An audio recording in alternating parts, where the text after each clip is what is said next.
Hello everyone, এখন সন্ধ্যা ৮টা বাজে। আর কিছুক্ষণ আগে আমি একটা জিনিস দেখলাম, তো দেখে খুব খারাপ লাগলো, সেই জন্য তোমাদের সাথে ভাবলাম একটু শেয়ার করি বিষয়টা। কিছু কিছু জিনিস থাকে যখন অনেক কাউকেই বলতে ইচ্ছা করে, বাট আবার মন চায় যে না থাক, কাউকে বলবো না, তখন সেগুলো ক্যামেরায় এসে বলতে সক্ষম হই। তো সেরকমই কিছু কাণ্ড কারখানা আজকে আমি দেখলাম, তাই তোমাদের সাথে শেয়ার করছি। আমি যবে থেকে আমার প্রেগনেন্সির খবরটা পেয়েছি তখন থেকেই আমি আর কি বাড়ির বাইরে খুব কম বেরোই, প্রয়োজন ছাড়া বেরোই না। আর যদি খুব একটা শরীরটা খুব খারাপ লাগছে, ভালো লাগছে না, তখন একটু বাড়ির সামনে রাস্তাটা আর কি একটু হাঁটাহাঁটি করি। আজকে সন্ধ্যাবেলা 7:30টার সময় আমি আর দীপক একটু বাড়ির সামনে রাস্তায় হাঁটছিলাম। হাঁটতে হাঁটতে তো দীপক বলে চলো একটু মন্দির থেকে ঘুরে আসি। মন্দিরের সামনে যাই, কি জানে শীতলা মায়ের গায়ের চাদরটা দেওয়া হয়েছে কিনা, কেউ দিয়েছে কিনা সেটা দেখি।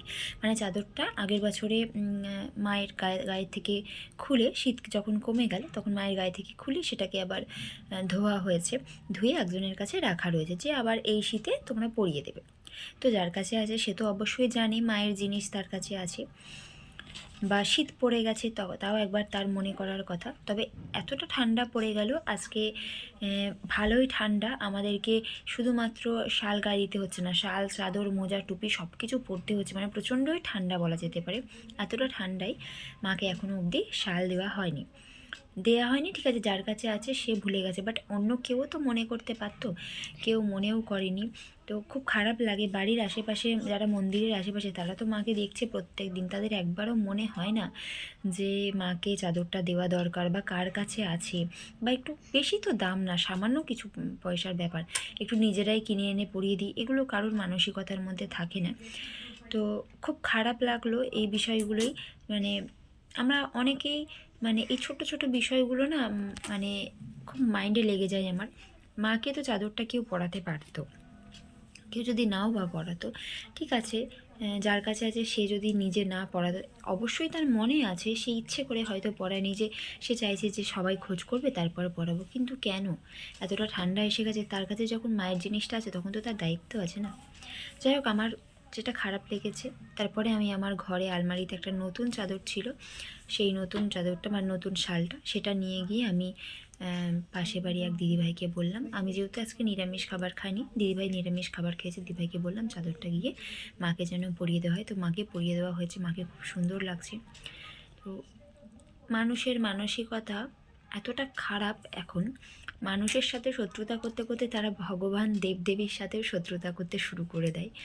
ভাবে যে নিজেদেরকে যারা অনেক বড় কিছু মনে করে না, তারাই এগুলো করে। যাই হোক, খুব খারাপ লাগছিল, মনটা অস্থির লাগছিল। এইটা আর কাকে শেয়ার করব, সবাই তো পাড়ার মানুষ, আর আমিও পাড়ার। এবার কেউ ব্যাপারটা খেয়াল করেনি বা কারোর মনে হয়নি, সেটা আমার মনে হয়েছে বলেই যে আমি বিশাল বড় কিছু সেটা না। তবে কেন মনে হয় না এই ছোট্ট ছোট্ট জিনিসগুলো? আমরা আমাদের ছেলে মেয়ে, আমাদের সন্তান, আমাদের নিজেদেরকে খেয়াল রাখতে পারি, আমরা কেন হিন্দু হয়ে ভগবানের খেয়াল রাখতে পারি না?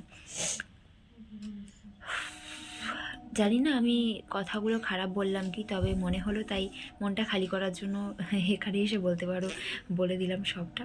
তো তোমাদের কারোর যদি কোনো মতামত থাকে অবশ্যই কমেন্ট করে জানিও। আর এই ছোটো ছোটো বিষয়গুলো তোমরা যে ভিডিওটা দেখছো না, তোমাদের আশেপাশের অনেক কিছুই এরকম ঘটে, যেটা মানবিকতা দিয়ে আমরা বিচার করি না, আমরা খুব বাজেভাবে সেই জিনিসগুলো বিচার করি। তো সেগুলো করো না। আমাদের চিন্তাধারা আমরা যদি একটু পাল্টাই, তাহলে সুন্দর একটা পরিবেশ, সুন্দর একটা পরিবার, সুন্দর একটা পৃথিবী তৈরি হবে। এটা আমার বিশ্বাস, এটা আমার মনে হয়। অনেক জ্ঞান দিয়ে ফেললাম না? তো যাই হোক, এখন মোটামুটি রাত্রিবেলা 8টা বাজে। তো এই আধ ঘন্টার মধ্যেই ঘটে যাওয়া কিছু ঘটনা তোমাদের সাথে শেয়ার করলাম। তো টাটা, বাই বাই। আর বেশি কিছু বলার নেই, ইচ্ছাও করছে না বলতে, যতটুকু বলার ছিল বললাম। Bye bye, good night.